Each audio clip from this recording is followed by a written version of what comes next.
হজরত মুসা আলাইহিসসালাম ও হজরত খিজির আলাইহিসসালাম এর সফরের কাহিনী কুরআনুল কারিমে সূরা আল কাহফ আয়াত ৬০ থেকে ৮২তে বিস্তারিতভাবে উল্লেখ আছে। এই কাহিনী থেকে মানুষের জন্য অসাধারণ শিক্ষা লুকিয়ে আছে। একদিন হজরত মুসা আলাইহিসসালাম বনি ইসরায়েলকে উপদেশ দিচ্ছিলেন। লোকেরা তাকে জিজ্ঞাসা করল, এই পৃথিবীতে আপনার চেয়ে জ্ঞানী আর কেউ আছেন কি? তিনি বললেন, না, আমিই সর্বাধিক জ্ঞানী। আল্লাহ তার এই উক্তিকে অপছন্দ করলেন, কারণ সমস্ত জ্ঞান আল্লাহর। তখন আল্লাহ তাকে জানালেন, আমার এক বান্দা আছে, হজরত খিজির আলাইহিসসালাম, যার কাছে আমি বিশেষ জ্ঞান দিয়েছি। আল্লাহ মুসা আলাইহিসসালামকে নির্দেশ দিলেন সেই বান্দার সাথে সাক্ষাৎ করতে। মুসা আলাইহিসসালাম তার যুবক সঙ্গী ইউশা ইবন নুনকে নিয়ে রওনা দিলেন। আল্লাহ বলেছিলেন, তুমি যেখানে মাছ হারাবে সেখানেই সেই বান্দাকে পাবে। এক পর্যায়ে তারা সমুদ্র তীরে বিশ্রাম নিলেন।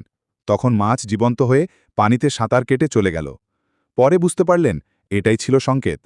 তারা ফিরে গিয়ে হজরত খিজির আলাইহিসসালামকে পেলেন।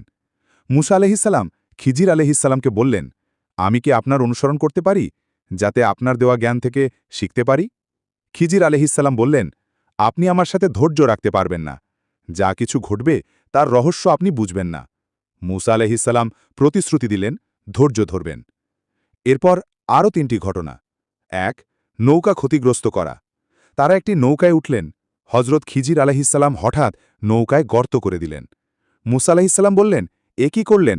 মানুষকে ডুবিয়ে দেবেন? খিজির আলাইহিসসালাম বললেন, আমি তো বলেছিলাম ধৈর্য ধরতে পারবেন না। ২. ছোট শিশুকে হত্যা করা।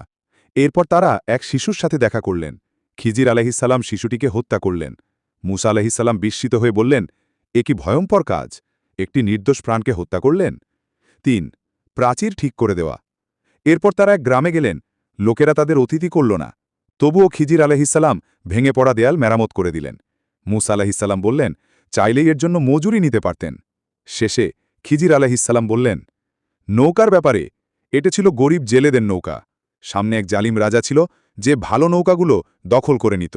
তাই নৌকাটিকে ত্রুটিপূর্ণ করে দিলাম, যাতে তারা রক্ষা পায়।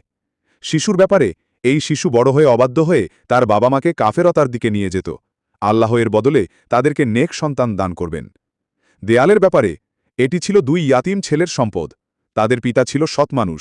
আল্লাহ চাইছিলেন তারা বড় হলে সেই গুপ্তধন বের করে পাক, তাই দেয়ালটি ঠিক করে দিলাম।